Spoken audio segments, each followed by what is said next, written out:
Let's roll into this week's blend game, and we were talking about Chadwick Boseman and his contributions to Black Panther.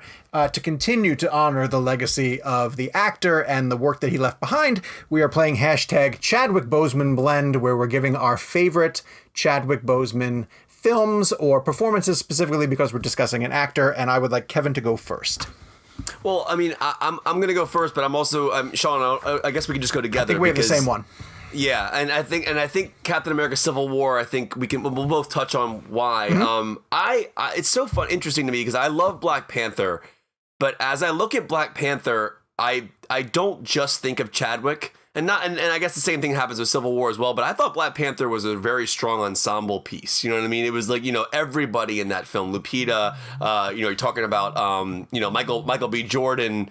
Everybody in that film was incredible. It was a pure ensemble piece. Yep. And for me, when I look at Black Panther, yes, I love Chadwick in that film, but I much prefer his performance and his arc, in my opinion, personally, in Civil War.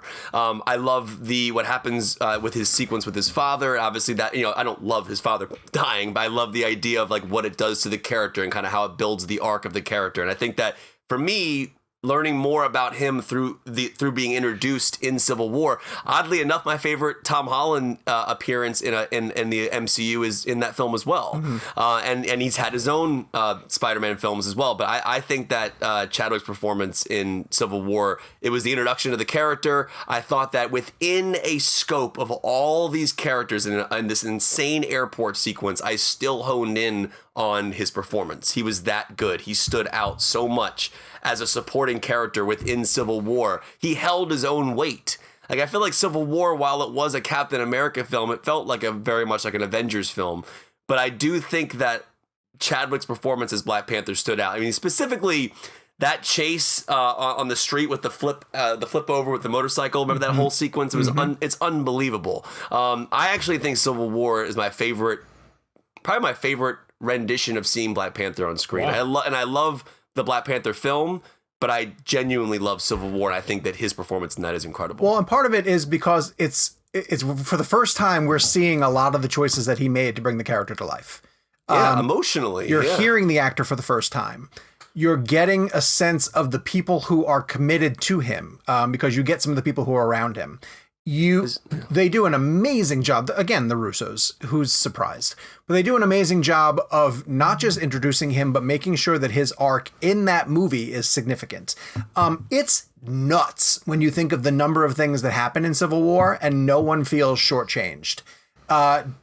Tony Stark gets a legitimate arc. It's a Captain America movie. They tie T'Challa's journey to Bucky, so that's important. Spider-Man gets introduced and is proper. Like, all of the heroes have significant things going on, and the Russos don't drop any of them. But the reason why I picked Civil War also is because, just like Kevin said, and he's right, I almost think, and it's not a slight to Chadwick in the least bit, but he gets overshadowed in Black Panther by almost everyone else. Everyone else is so good, and especially Killmonger. Especially the performance of Michael B. Jordan as the villain. And there's times when the villain is more colorful or flamboyant or choose a little bit more scenery in a movie and they overshadow their villain, or they overshadow their hero. It's easier for the villain to sort of stand out. And I think that a little bit happens to Chadwick in his Black Panther movie, as great as that film is. So I'm also picking Captain America: Civil War because I just thought he made a commanding first appearance as a significant role. And I told this story, I forget where I told it now. I think I tweeted it. I drove down from Charlotte to Atlanta to see a press screening of Captain America: Civil War because we weren't getting a screening of it in Charlotte. It was an opportunity to see it early. And for me, it was Spider-Man's introduction into the MCU. And I couldn't have been more geeked. Like, literally just the hyper nerdiness powered me through a drive to Atlanta, 4 hours down for a 7 p.m. screening. And I was not staying over at night. So when I got out of the screening at 9:30, bordering on 10 o'clock, I turned around and drove home. And I would have done it 3 nights in a row if I needed to, because I just needed to see that movie. And the first comment I gave to the rep when I walked out of the screening, she said, "What'd you think?" And I said, "Black Panther was incredible."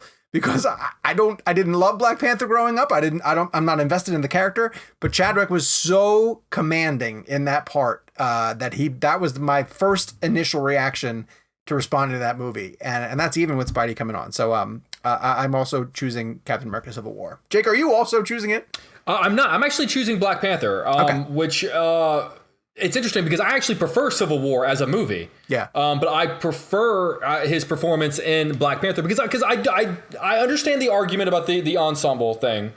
Because it's such a massive ensemble. But I think the reason that I am picking him in Black Panther is because I would argue, despite the fact that it is such a massive ensemble with such an incredible collection of characters that do a lot with a little bit of screen time, I still think Chadwick Boseman towers over that film. And even a portion of the film in which he disappears. He's still there. And really, oftentimes, even though we had seen him in another Marvel movie, Black Panther was kind of like the origin movie. We at least he becomes Black Panther and all the struggles it gets to that point. A lot of times, even within the MCU, these origin stories tend to be a little bit of paint by numbers. There are certain beats they got to hit to get them to that point. But I just felt like because he had already been set up and we sort of knew who he was able to fit so much of that character into that first origin movie. And because he was able to fit in so many different story beats, was able to show such a wide range of emotions with this character.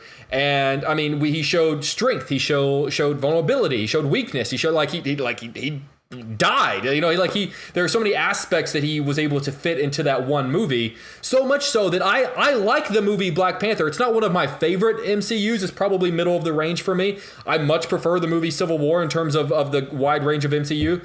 But I thought his performance in Black Panther was unquestionably just unbelievable, and honestly, had that year, I know it was a big player at the Oscars, but had he been nominated for Best Actor for Black Panther, I wouldn't have blinked an eye. I would have said good for him. Okay, well done. So just imagine what he could have done with Black Panther 2 with the foundation that had already been laid. I know. Yeah, I mean, to Jake's point though, I will say this. To lead a film like Black Panther is a lot of work. Yeah. I mean, you're the lead, and the weight on his shoulder. Yeah, and I remember like when I spoke to him for Black Panther specifically, I reached out to his drama, his directing teacher at Howard University. Oh, cool. And she gave me a question to deliver to Chadwick so cool. about being a leading man, leading actor in Hollywood. And the question was about the idea of kind of like, what's it like to be a leading man in the films that you're in? Like he was talking about, Get On Up, 42. And he said, how did he react when you pulled that video out? I mean, Chadwick Boseman was like, he's a super chill guy. So he was just like, oh, it's my teacher. Like he was like, it was a cool moment. But like he wasn't the most explosive like type of interview. He was very like chill, very serious, I found, but in a very respectful and great way. And I remember him just going through this amazing answer about what it's like to lead a film and and how the lead actor of the film is also kind of a director of the movie. He is the character is the one that kind of has to tell the other actors where they are and what they're doing. It's very much like a director being the leading man in a film. Not saying that a leading actor of every film directs the movie, but there's a sense of responsibility that person has. So to Jake's point, it's actually interesting. Black Panther is probably the tougher performance because you're dealing with the leading character. You are the leading man in the film. So I actually go both ways here. And as much as I like Black Panther, I do prefer Civil War. But at the end of the day, the weight of what Black Panther meant and what he was able to do as the leading character, I do think is something that you can't deny. Have you guys rewatched it since he passed? Yeah. No. Have you guys? I watched Black Panther. Yes, I watched it 2 days after he passed away. It hits differently, man. Yeah, I'm gonna be honest. Now, Apple TV is pushing it hard. Whenever you're in their main menu, it's one of the first things that it's like, hey, like we have. And I gotta be every time that image pops up, it's a little bit of a gut punch. I'm not quite sure I'm ready to rewatch it just yet. I think what's interesting about Black Panther on a rewatch is, and apologies, by the way, if anybody on video, I was on my phone. I was texting one of my producers from work. I apologize. So anyone think I was being rude? I don't think anybody does, but anyways. Kevin, why did you we text juggle me? a lot. I don't think. No, I know. I don't think Sean's shirt is stupid. Why are you texting me that? Explain. My producer was asking me a question about something from Your work producer is Gabe. That's all the producer you have. Gabe. All right, so real quick, though, one thing I will say, though, is that when it comes to Black Panther on the rewatch, there's a scene when he goes to visit his father in this afterlife type of scenario, and that scene hits way differently, knowing where we are now, and with him passing away. Going back real quick to Civil War, the one thing I want to say about it, and I touched on this in my explanation. I think what I love about Civil War, Sean, is that he stood out so much. Yeah. In a film that he didn't necessarily need to stand out in. No, not it was at all. like, do you know what I mean? It was like you watched. He gave so much weight to every scene he was in that he made it matter. And to me, I feel like if you could stick out like that in a gigantic film like that, other than just being the title of your film, which is Black Panther, clearly you're going to stand out in that movie. Sure. I just find that to me was interesting because as a performance, he really, really nailed it and made the character important and not just a throwaway and not just an introduction. It was actually a genuine, fully arced character. And for that, I'll give credit to the Russos and probably even Feige, because honestly, from a big picture point of view, that you include him to set up his next movie. And it was more than that. It was so much more than that. Way more than just a setup. It wasn't just like, oh, here's Black Panther. We'll see him in the Yeah. It was a fleshed out. Well, Marcus and McFeely too, I guess. By tying him to Bucky, it makes it really important. But and his dad dying is what sets off the whole story. It does. Very much so. Yes. T'Challa's story is what anchors Civil War. Geez, I think Black Panther was the character who was sitting with the villain, Daniel Bruhl's character at the end, isn't he? Good Lord. Civil War is... I rewatched Civil War and Black Panther back to back after Boseman passed. It's not these two, which is why I kind of had this perspective of like... those two. What? It's not those two, though. It's not Infinity War and Endgame. But it is great. It's definitely great. Civil War is top 5 MCU. God, now I'm going to watch it tonight. Yeah, Civil War's top 5 for me. All right, so Randy Buss... Michelle Garrist and Kimberly Sue both said 42, and many, many others also said 42. Aiden Erdahl, Ray Perkins, Michael Breen, and many, many others said Black Panther. Jake was sort of saying, I wish we had more films to choose from. The one thing we talked about with Chadwick Boseman and his legacy is that we lament the stories that he did not get a chance to tell. And it's hard not to pick Black Panther, just in terms of performance and just what that character meant. Someone said on, and I guess I kind of understand this comparison. They said it would almost be like playing Christopher Reeve and not choosing Superman. Yeah. But we still chose Black Panther, technically speaking. We chose the character. Sure. It's just a different movie. But going back to Black Panther on the rewatch, Michael B. Jordan, him and Michael B. Jordan at that end scene might be one of the most emotional things I've ever seen. Why do I care for a guy who's killed over 130 people? Yeah. Because Coogler and the performances and Chadwick, that scene is masterful. He's amazing. Oh, right. the wide shot in the fall. Oh. For next week, you can reach out on Twitter. We're going to be playing hashtag, I can't believe we haven't done this before. And Kevin, I'm going to have to put a limitation on you. Hashtag Gary Oldman blend. So do we say you can't play True Romance? Why? Is that fair? Because that's fine. That's like a default. It's by default. Okay. I have my other one.